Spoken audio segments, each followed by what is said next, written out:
Hey, what is up guys? DRC3 here, back with another My Hero Ultra Impact video, and today we are going to be doing a VE Tower tier list for all of the UR characters in the game. Now I will be doing an SR tier list later on because SR characters are still useful for VE Tower, but that would just be ridiculous to put all the SR characters, all the UR characters on one tier list. It would be gigantic. So we're just going to be doing the UR characters today, and we have 3 new UR characters to place into this tier list for the first time ever. But before we get into that, let's move around a couple of the characters from last time. So the first character we're going to be moving is going to be this purple Endeavor right here. He is actually going to be dropping not just 1 tier, but he's going to be dropping down 2 tiers. So if you've invested in him, I'm sorry you invested in him. Like, he's still good, right? He still has his niche uses. He can be good in the right situation, but there's just other characters in the game that do the same exact thing he does, but they do it better, right? And that the main thing this Endeavor is good for is he's good for his burn and his Hellfire.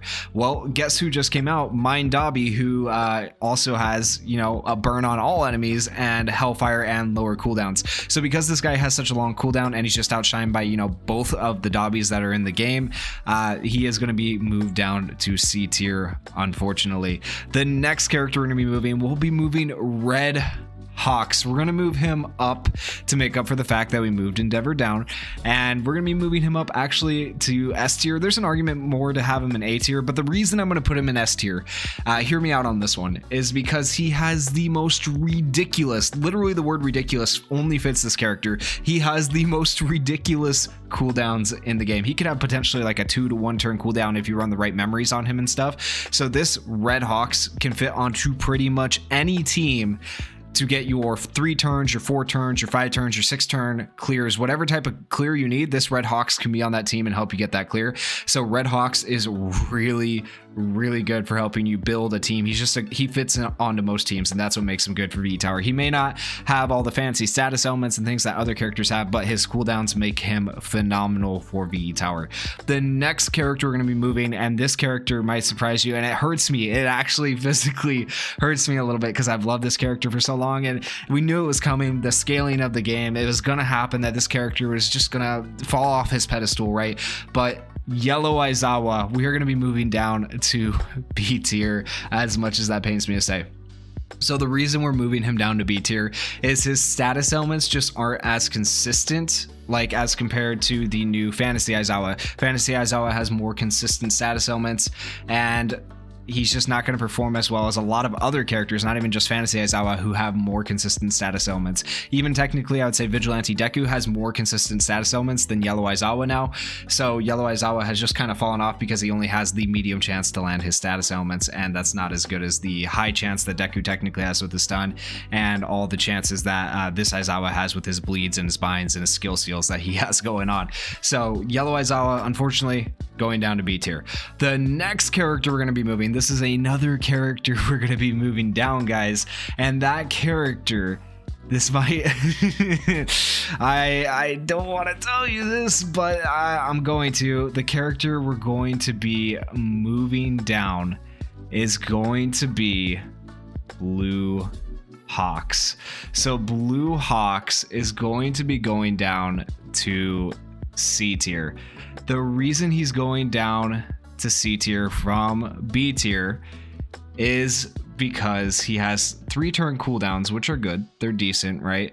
But he only has 1 technical hit, and that's all he really has going on for him. He doesn't have much else going on for him. So because of that, we have to move him down to C tier. Like, the Red Hawks is just so much better. Like, his cooldowns are better than Blue Hawks, and Blue Hawks, like, he used to be up in B tier. He used to be higher because he had such good cooldowns, but now since Red Hawks is a thing, Red Hawks just has better cooldowns, so we're going to move Blue Hawks down to C tier. But he can still be used in the right situation, don't get me wrong.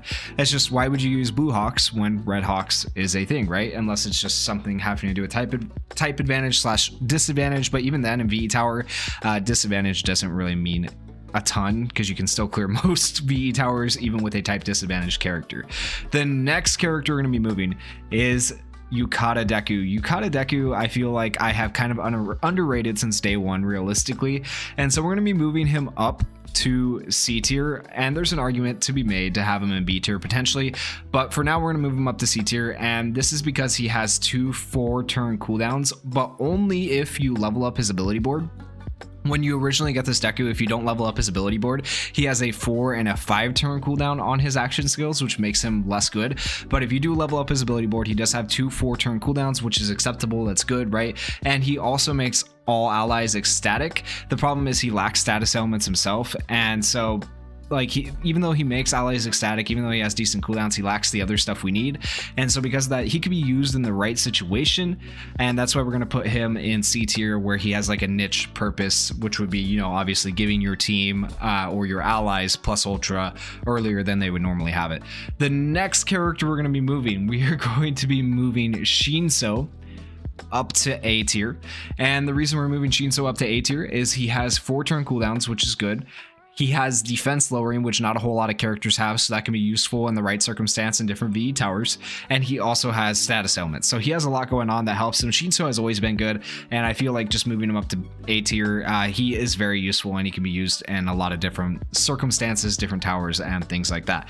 The next character we're going to be moving, you might not have seen this one coming, honestly, but we're going to be moving her quite a bit, and we're going to be moving Mountain Lady from C, where she's used in specific situations, to A, because we've seen her used in a lot more towers recently, because she does have 3 technical hits. She has an AoE attack. She has built-in crit if you level up her ability board, and on top of all that, even if she's type disadvantaged, she's super tanky and has a last stand. So all of that makes her really, really good for VE tower, and so we're going to put her in A. I wouldn't say she's as good as, you know, the S tier characters, but she is still very good and can be used in a lot of situations.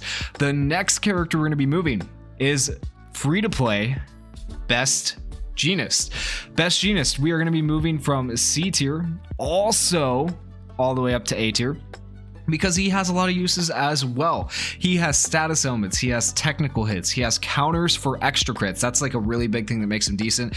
And then he also has decent cooldowns. He has 4-turn cooldowns, which is not terrible, right? So I feel like that's more fair for Best Jeanist than having him in C tier. I know we don't see a lot of Best Jeanist, and I think maybe once people get him a little more built, we might see more of him. I'm not sure. There could be an argument to actually put Best Jeanist in B tier, but for now, we're going to put him in A tier and keep him in A tier. Let me know if you agree with that down in the comments.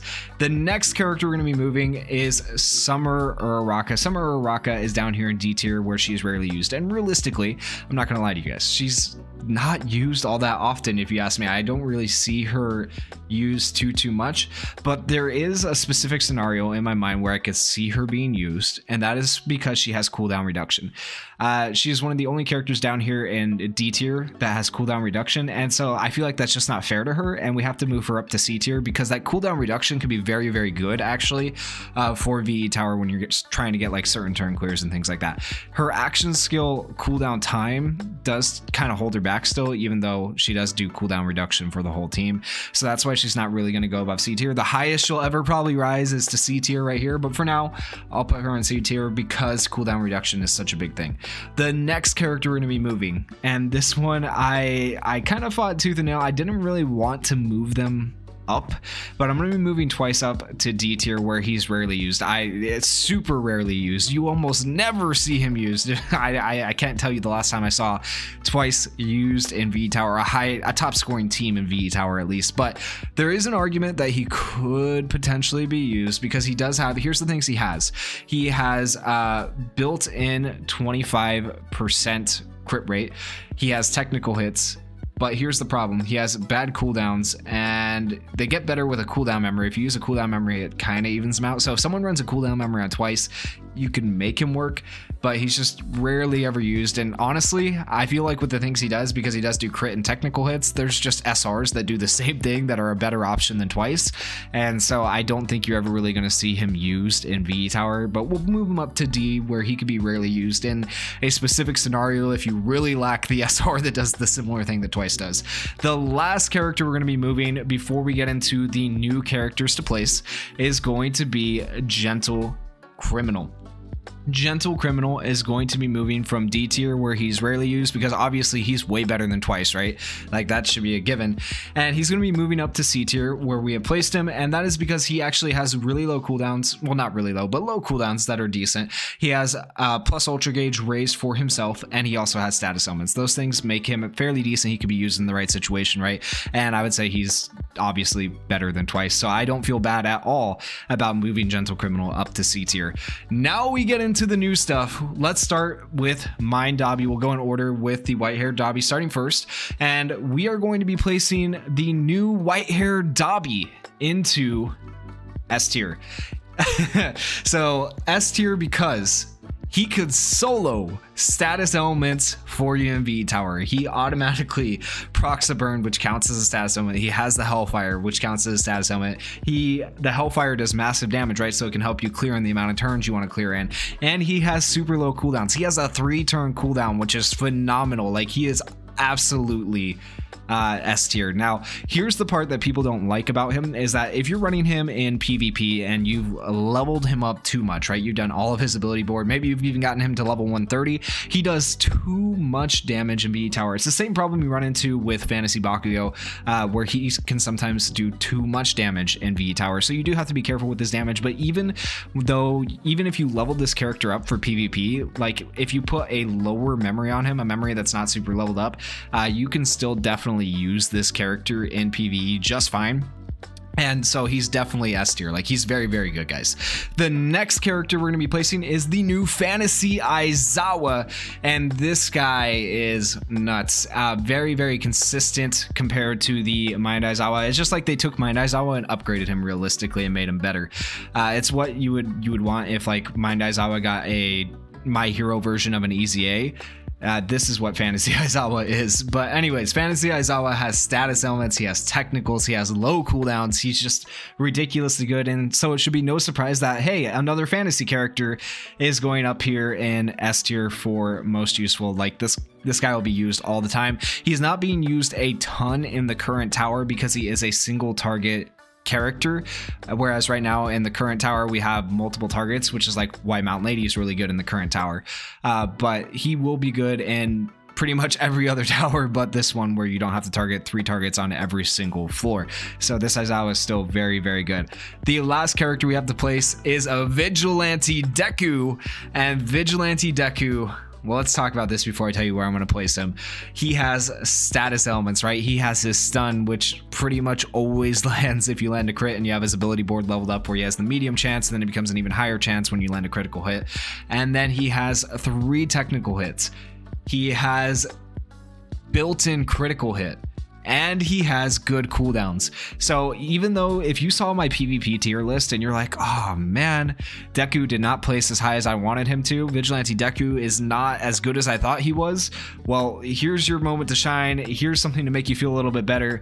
Vigilante Deku also goes into S tier for VE Tower. He is going to be a great VE Tower unit. Like, he is going to be so good, guys. So hopefully that makes you feel a little bit better if you watch the PvP tier list video and you got a little bit sad that Vigilante Deku wasn't as good as you thought he was. He is very good in VE Tower. And that is the video, guys. If you enjoyed the tier list video, please go down there, hit that like button, hit that subscribe button. I am trying to reach 10,000 subscribers by the end of the year, so help me out and leave me some comments about what you thought about this tier list. Thank you guys for watching.